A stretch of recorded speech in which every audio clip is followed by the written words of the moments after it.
Labą dieną visiems sportinės karpių žūklės gerbėjams. Sveikinamės su jumis iš Kroatijos nuo Lapovac užtvankos kranto, kur netrukus po kelių dienų prasidės 24-asis pasaulio sportinės karpių žūklės čempionatas. Mes su Lietuvos rinktinė jau čia, jau prie vandens, jau šliaužiojam, žiūrinėjam, aptarinėjam tai, ką komanda sužinojo po treniruočių sesijos, kurios čia vyko prieš geras 2-3 savaitės. Ir trumpai norėčiau jums papasakoti apie tai, kasgi laukia žiūrovų, fanų esančių namuose. Tai šį kartą mes darysim tokius, kaip pasakyti, blogus, pabandysime jums parodyti šiek tiek tai, kas lieka už kadro, kur mes važiuojam, kokias problemas sprendžiam, kaip vyksta įvairiausi kapitonų susitikimai, visokie svarbus ir mažiau svarbus dalykiukai. Bet aišku, velnias slypi detalėse. Be abejo, prasidėjus varžyboms, kiekvieną vakarą kviesime jūs pasižiūrėti mūsų tiesioginės transliacijas, podcastus, papasakosime einamuosius dienos dalykus, kaip sekasi mūsiškiams, kaip atrodo bendras visų varžybų fonas, taip kad informacijos tikrai stengsimės paduoti maksimaliai tiek, kiek mes jos paduoti galime. Taigi ir pradėkime. Nors jau esame Kroatijoje, prie vandens, sėkmingai atvažiavom, tačiau visa kelionė, visas pasikrovimo epizodas, visa tai, kai mes atvažiavom, kur įsikūrėm, ką mes čia veikiam, apie tai trumpai šiandien ir papasakosime mūsų trumpoje video apžvalgėlėje. Toliau, kaip minėjau, kuo toliau, tuo dažniau, tuo daugiau rodysim, pasakosim, transliuosime be abejo nuo vandens tiesiogiai ir tikimės jūsų palaikymo, nes mes už Lietuvą ir mes čia be abejo atvažiavome kovoti tik dėl medalių. Savo susidėtų, kitų meškirės kaip ir nebūtų problema, ne?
Netoli Slovakijos siena, degalų automobiliui, degalų mūsų pilvai, nestojam jokiuose, nesilsim, nekramsnojam kavinėse, viskas eigoje, kelyje, šokam, lekiam toliau, 100 litriukų dizeliukų įsileidome, viskas iššutinam, liko apie 800 km iki miestelio, kuriame gyvensime, Kroatijoje.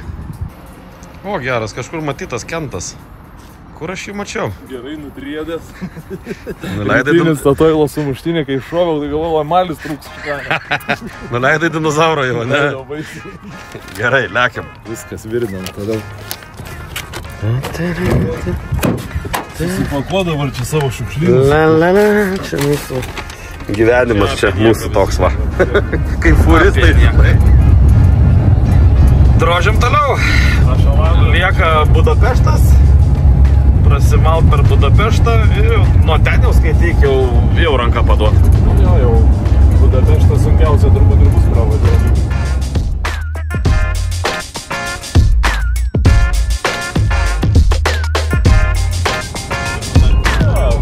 Liko mums čia dar 4,5 km. Lauke tikrai nešalta, 33-34. Čia to mūsų Space vagono kondiškė nebaisiai efektyviai dirba. Prisikėliai lengvai prišutė prie. Reikės to vaikiško tepaliuko, kaip jis ten vadinasi, neatsimenu.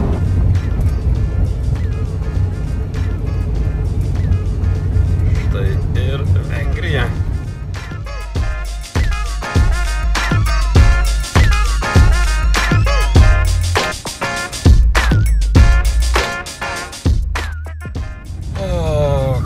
kažkokiais kaimukų be kalnų perėjų keliukais.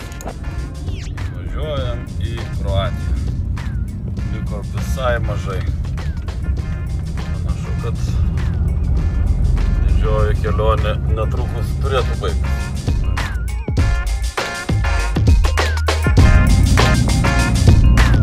Kaip ten Mindaugai? 3, 2, 1. Neturim latviško ferverko. Jo, neturim tik ferverko. Va, jau mūsų autobusikai stovi. Viskas, radom. Atvykom. Na, pagaliau. Einam pažindintis.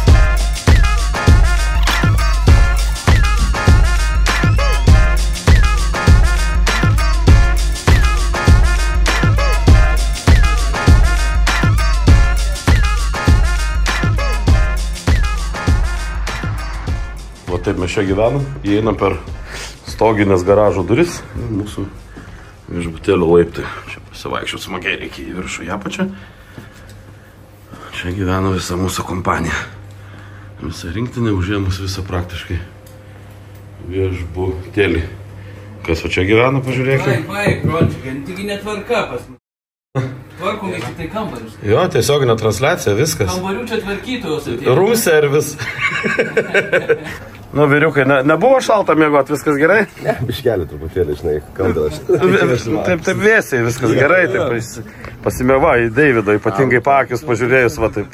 Vėsų buvo, gera. Pasaka buvo. Užtat mes čia turim vynogių, persikų, viso kito. Nu, taip nuoširdžiai, iš kur tą kriaušytę? Iš Lietuvos atsivežėt, ar ne? Ne, kroatiška. Čia vietoj tokio va gerumo turim, ne? Jo, vietinė labai skani ir gera. Toliau yra kiviai, vynogės. Bet išsiaiškinam, kad kiviai dar nesunokė, ar ne? Kaip gintariukai kiviai geri? Vandžiau atkas. Vos neliko dantis.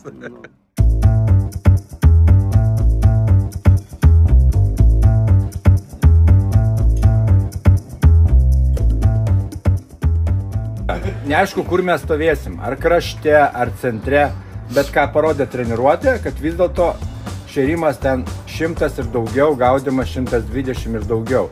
Bet pasiieškoti reikės, aišku, tų tokių vietų kietesnių. Karts nuo karto praeidavo per tą tašką, sakykime, jo per vidurį dienos kažkur praeidavo. Bet šiaip iš esmės toks vaizdas bent šviečiasi, kad diena labai toli Zigas. Užmečiau vieną kartą, nuėjau pasiruošti pašarą, dugnas. Nuėjau pasimti pašarą, gal ten pasiruošau, kiek, 5 minutės, 2 bombas užmečiau, išvažiavau, bet pačioj pradžioj tik. Ir paskui naktį taip pat buvo, mes permetėm naktį, aš tik užmetėm, tik atsigulėm į gultą, man kliovas buvo. Tai ar nereikės? Klausom, nu bet taip velniškai viskas rimta. Rimti reikalai ten vyksta. O tenui toli, kur yra smirdantis dumblas, ten aplamai žuvis nesilanko ir tą boilį niekas nejudina. Ir tada jau traukia, košytė baigės ir tada dri nuėjęs tos vienu žodžiu, ten 7-8 metrai būna nuėjęs. Ir va ant tų pradėjom statyti. Nes jeigu pradėsis kapot kavus, nu, įsivaizduoju, pradėsis peštis kaimynais, žinot viską. Punktai pažymėti, paryškinti punktai, tai reiškia, labai svarbu. Ne, nuo paskutinių taisyklių atnaujinimo šitie punktai yra truputį kažkom kitokie, tai jos, kadangi... Reikia atkreipdėmės įsisąmoninti juos. Taip.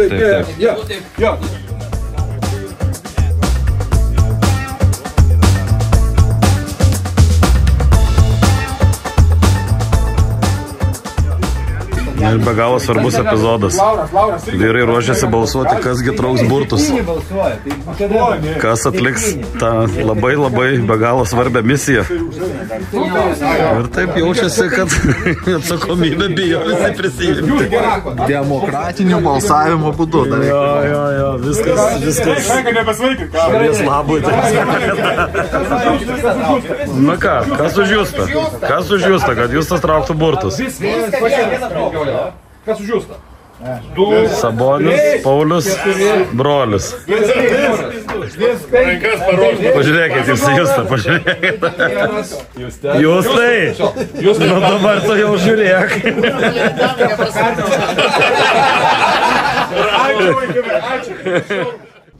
Tai kur lėkiam, direktorių? Lėkiam į pirmą net susirinkimų nepavadinsi. Registracijos vietą. Registracija, užsiregistruoti. Registracijos vietą. Kad mes čia, kad mes esam ir kad mes dalyvausim. Jo, susitikrinam vardus pavardės, užregistruojam mediją ir gausim ten turbūt kažkokį pasveikinimo paketą, kaip dažnai būna. Tai vienu žodžiu pirmas formalumas. Kur mes čia turim papult? Jo, atvarėm. Location for registration. Parduotuvė. Mes kažkur ryškiai ne ten. Nieko, tu atsikasim. Matyt, buvo paieškoju likę nuo vakar geriausias kroatiškas alus. Ne tą paspaudžiau, tai... Jo, bet taip vėl kvepia tais geraisiais dalykais, kabutėse. Nei ženkliuko, nei nurodėlės kažkokios. Taip. Kol kas neapkalbam. Jo. Bet... Negirdienos be vakaro, bet viskas velnas slypi detalėse, mes žinom. Jo, pirmą ženklą, ta prasme, jau pramazino.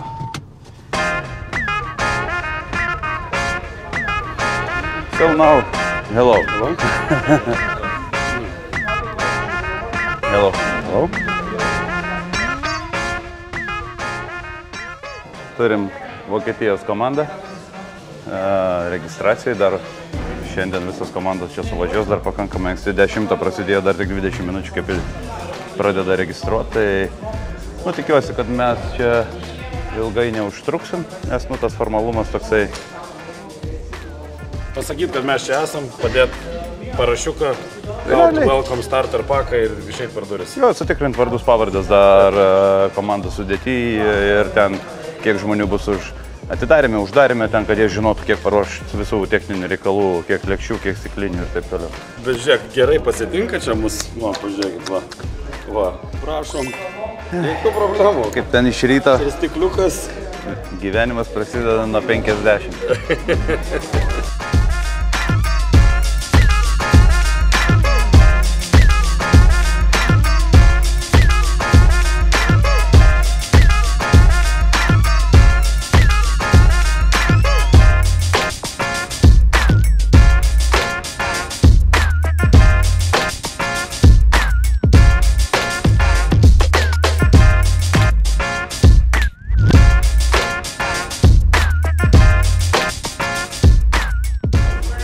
Tai ką, viskas. Dėl himno išsiaiškinam, himną turi, kortelės turim, komanda užregistruota. Viskas atrodo gerai, dabar dar jie paprašė atvažiuos pas visas komandas dezinfekcijai. Mums važiuoti niekur nereikės, jie atvažiuos pas mus. Mes čia, kadangi šalia gyvenam. Geras, patys pas visus atvažiuoja dezinfekuoti, matus įrankius biškai, ne? Taip.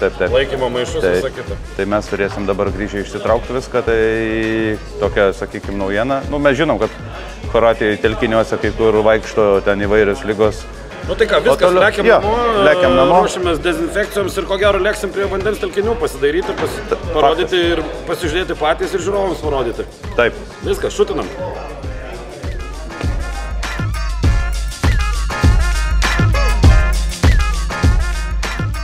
Nu ką, netikėtas, neplaninis išsikraustymas. Organizatoriai pareiškė norą dezinfekuoti įrankius ir nenori, juos reikės dezinfekuoti. Reikia viską traukti lauk, nors planas tai padaryti buvo tik rytoj. Viską išsikraustyti ir vėl reikės susikraustyti. Neslėpsim, užknisa, bet nieko nepadarysi. Na ką, pagaliau lėkiam prie vandens telkinių, pasižiūrėti kaip jie atrodo, pasižiūrėti juos dienos šviesoje, kol kas matėm tik tai žemėlapius, brėžinius, bet va šalia mane sėdi 3-kart Lietuvos čempionas. Turiu tokį gerą taksi vairuotoją, kuris čia jau buvo, kuris čia jau viską matė, kuris čia žvejojo. Tai Deivukai, tavo, tokie pirmi pastebėjimai, taip ne per daug pasakant, ar ne? Nes negalim visko sakyti. Nu ką, vienu žodžiu. Pasakysiu gal labai paprastai vienu žodžiu. Jeigu norim, kad per apdovanojimus, kai eisim, kad visas pasaulis mums plotų. Ta prasme, tai manau, kad reikia ištraukti biškį ir burtus. Nu ir burtai, ta prasme, turi būti Sėkmingi. Ja, sėkmingi burtai, vienu žodžiu, nes reikia, kad Lapovacijai, manau, kad reikia gauti gerą, o Šandorė gali būti ir biškutį ir prastesni sektoriai. Nu, čia mano nuomonė. Ten atkasim, ar ne, manai, Aš jeigu manau, bus kad, blogiau. nu, jo. Lekiam ir žiūrim, viskas. Ačiū Dievukai. Mes važiuojam nuo tvenkinio iki tvenkinio, vis pravažiuojant mūsų miestelį maždaug 10-12 km. Logistika tikrai paprasta ir nesudėtinga, taip kad dabar važiuojam, susipažįstam su vandeniu. Mums tai bus nekaltybės praradimas, mes pamatysim pirmą kartą ir pasižiūrėsim ir jums be abejo parodysim, kurgi mes čia žuvausim realiai.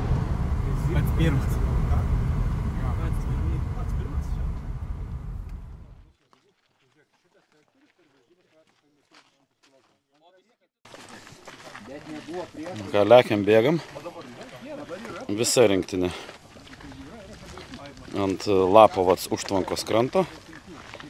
Jau šiek tiek žinių apie tai, kaip čia žvejoti, ką žvejoti, kur žvejoti. Yra tokių įdomių niuansų. Vis tik tai užtvanka yra užtvanka, yra kelmynų, yra šiokia tokia to paties Lapovac upelio vaga, kuris yra patvenktas ir suformuota ši užtvanka. Bet apie tos niuansus garsiai, ko gero, jau nebekalbėsim. Per kiekvieną pasaulio čempionatą jau ilgamečiai stebėtojai mūsų apžvalgėlių, vlogų, podcastų žino, kad ne viską galim sakyti. Kitos komandos irgi žiūri, kitos komandos pasitelkia Google Translate'us, dirbtinius intelektus, bando išsiversti tai, ką kalbame. Taip, kad reikia būti atsargiam. Ne, 8 jau kampe. Tai 7 turėtų būti ten. A, štai. Sektoriukas. Nesusikirsi, čia toli. Lipi, ten įstraukia žuvį. Čia žvejos bus pasukti, ten garantuotai į ten. Normaliai. Viskas čia gerai.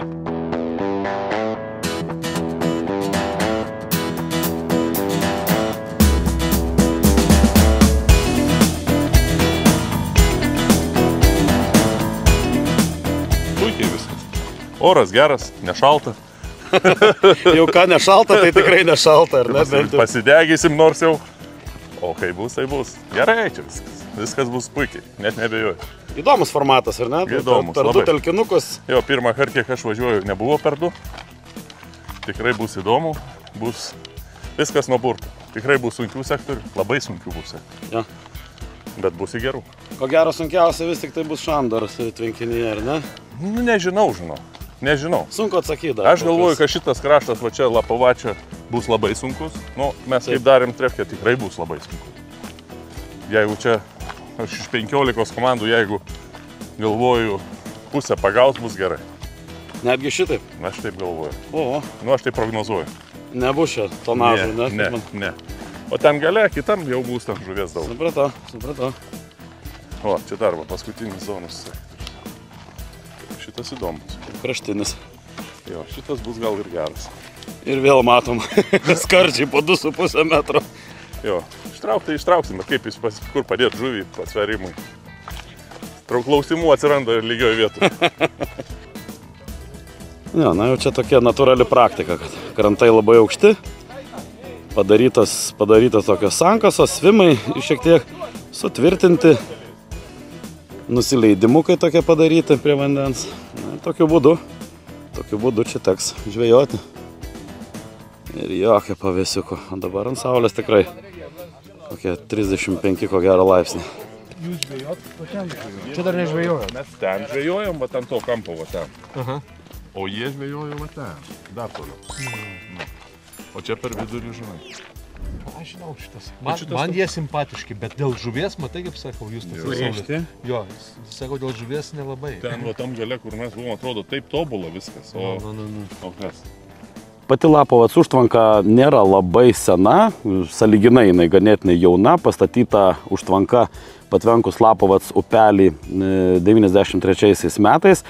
Ir nėra jinai baisiai didelė, dėl to čia telpa viena zona, čia bus įkurta zona A, sektoriai jau yra užtverti, sutverti, jeigu galima tai pasakyti.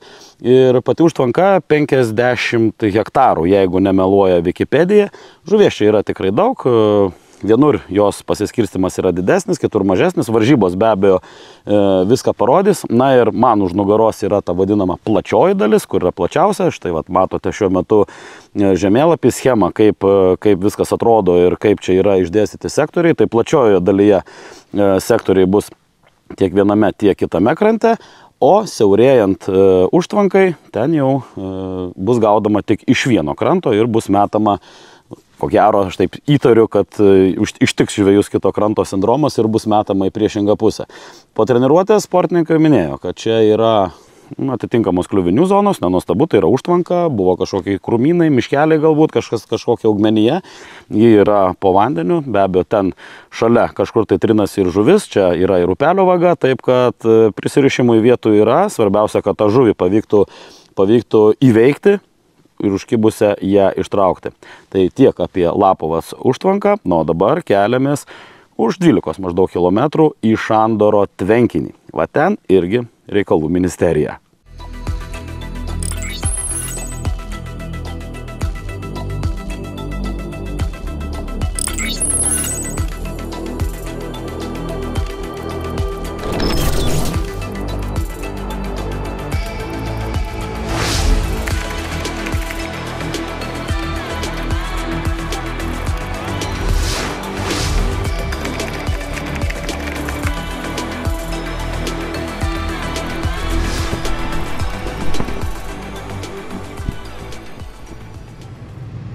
Ir štai jis, Šandoras.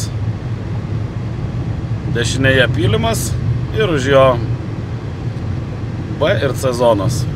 Pylimas ir už jo vanduo. Štai pritampyta jau visur stop juostų. Sektoriai sužymėti. Čia bus tikrai neypatingai patogu žvejoti. Neypatingai patogu bus ir mums čia klaidžioti, laipioti, bet, na, kažkaip. Na ką, atlėkėm prie Šandoro tvenkinio. Tvenkinys iš tikrųjų milžiniškas, na, nemeluoja organizatorių informacija, 90 hektarų. Na ir tai nėra nuostabu, jeigu čia B ir C zonos ir planuoja organizatoriai čia sutalpinti 32 preliminariai šalis, tai palyginimui mūsų garsusis Kintai-Karpliai, Kintų tvenkinys sportinis, jis yra beveik 30 hektarų, tai pamėginkite įsivaizduoti, 3 kartus didesnis vandens telkinys, gilesnis. Sportininkai treniruotės metu minėjo, kad rado gylius netgi iki 4 metrų. Yra daug niuansų, yra niuansų su dugnu, yra niuansų su tuo, kas veikia ir kas ne. Tikėkime, kad treniruotė davė šitą savo vaisių, tai pasižiūrėsim, ar sportininkams, mūsiškiams pavyks greitai prisitaikyti prie einamos situacijos. Ir jau juokavom, kad kaip čia reikės kažką pamatyti, kaip čia reikės jums kažką parodyti, kol kas nežinom. Nu, bandysim, kažkaip čia bandysim skraidžiot viršui, nežinau, prisitaisęs sparnus ir kažkaip tai papasakoti apie tai, kokia yra einamoji situacija. Bet čia nebus lengva, čia labai viskas suspausta, vieni prie kitų, taip kad turiu įtarimą, kad čia galbūt čia spręsis ta didžioji kova. Šandoras, čia bus karšta. Tai ant tik rezervas, ne? Jo, nu tai tu pažiūrėk, va, kur yra linijos nupieštos, pasižiūrėk. Ta raudona linija yra žiūrovai. Tai žiūrovai, ta prasme, stovi va ten. Matyti pakaušius ir meškerių viršūnėlės, nes žiūrovai tenais išlaito pusėje. O čia va, štai matot, maždaug. Kažkokios informacijos surinkti šnipinėjimui, tai galės 2 žmonės, tai yra rezervo, ta prasme, nes jie vieninteliai, kurie galės šone prieiti, užlipti, o žiūrovai gali tik iš apačios žiūrėti. Gerai, nuostabi žiūrovų zona, neregėta. Štai ta stopjuosta, apie kurią kalbėjau. Čia yra ta žiūrovų stopjuosta. Tai va, taip įdomiai bus galima stebėti varžybas. Taip sakant, žiūrovams sektoriai ir zonos Šandoro tvenkinyje bus neregėti. Na, pirmas įspūdis atvažiavus prie Šandoro tvenkinio tikrai neblogas. Matėte, viskas labai paprasta. Per visą perimetrą pylimas. ant to pylimo statomės palapines. Na, šioks toks aštrokas krantas nusileisti prie vandens, bet tikrai nekritiškai iš čia baisus. Svarbu nebūtų labai šlapia, kad naktį nepaslysti koją, nenusisukti, kaip varžybas žiūrės čia žiūrovai ir dar kažkas, aš neįsivaizduoju. Dabar ne apie tai. Jo, tikrai didžiulis vandens telkinys. Tvenkinių kompleksas pats pradėtas 1903 metais, tikrai labai senas. Čia kažkokie tai vietos karaliukai, princai pagal istoriją juos įkūrė. Viskas prasidėjo nuo 3 balučių ir po to plėtėsi, didėjo. Pats regionas iš tikrųjų garsėja dideliais žuvininkystės kompleksais. Nenuostabu, čia yra netoli visai kalnai. Iš jų išteka įvairiausios upės upeliai. Na ir tas vanduo išnaudojimas, statomi tvenkiniai, įvairiausi hidroinžineriniai sprendimai atliekami. Ir žmonės augina žuvį. Nu, o kas jau kas, o karpininkai tuo pasinaudoja tikrai labai greitai. Tuoj pat leidžiama žuvies, tuoj pat konstruojami sportiniai tvenkiniai. Tai va, toks vaizdas yra čia, bus karšta, bus aštru, viskas suspausta vieni prie kitų. Mums tai nieko naujo, kaip minėjo mūsų rinktinės vadovas Mantas. Žinom puikiai, kaip reikia gaudyti tokiomis sąlygomis. Visi mūsų meškeriotojai tokiomis sąlygomis yra atgaudę ir tikrai nemažai, taip kad manau, kad Šandore bus įdomu. Joba, kad ir gylis čia nejuokingas, iki 4 metrų, kaip minėjo mūsų komandos vyrai. Taip kad yra čia įvairių dalykų ir nemažai įdomių dalykų su dugnu, apie kuriuos labai daug žodžiauti negaliu. Tai va, tiek reikalų. Skubu pas komandą į čia pat esančią grilio kavinukę, ten jau mūsų chebra triauškina šonkauliukus, pietaujam, žiūrim, kas bus toliau ir be abejo apie tai viską jums papasakosiu. Va ir kavinė. Labadiena, skanaus visiems. Jūs tik pažiūrėkit, ką jie čia daro tie velniai.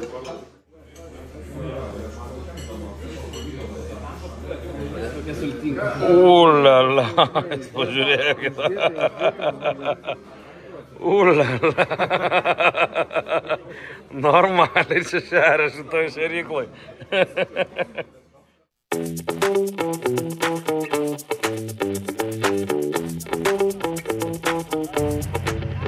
Labai įdomus Šandoro tvenkinio kampas. Netgi žemėlapyje yra pažymėtas didelis ąžuolynas. Ir tiesiog su visa rinktinė atvažiavom tyčia pasižiūrėti ir karpiai erzina, kai velniai. Tiek išėjimų, tiek šuolių. Trinasi jie čia, malasi tam ąžuolyne, kas ten krūmai, žolė, sunku kaip krūmai kažkokie užlėti. Taip atrodo tikrai daug išėjimų, daug veiksmo. Įdomu. Nėra kas slėpti. Pasikėlėm droną, pasifilmavom šią zoną, kad bent jau suprasti krantą, galbūt galima bus įžiūrėti, panaudojus specialius filtrus, dugno ypatumus, ar dugne yra kažkokių tai labai ryškių, aiškių kliuvinių. Na ir tarkim, gavus viename, šiame krante arba šiame krante sektorių, šią vietą būtų galima įdomiai išnaudoti. Tai va, ne šiaip sau, čia šliaužiam aplink tos tvenkinius. Ne pylimų pasižiūrėti, ne ten, kur palapinę statysim. Žiūrim į vandenį.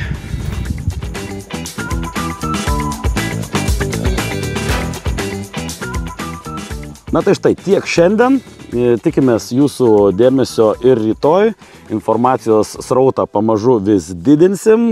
Laukia, kaip minėjau pačioje pradžioje, tiesioginės transliacijos. Laukia visa informacija, ta, kurią mes galime paduoti, nes, kaip žinia, kalbam ne apie viską dėl savaime suprantamų priežasčių, bet apie tai, kaip gaudo lietuviai, kaip mes atrodome bendrame viso pasaulio čempionato fone, be abejo, pasakosim maksimaliai ir dar kartelį mes už Lietuvą ir tikimės, kad mūsiškiai čia pavarys ir parodys, kad lietuviai yra vieni geriausių žvejų pasaulyje. Iki!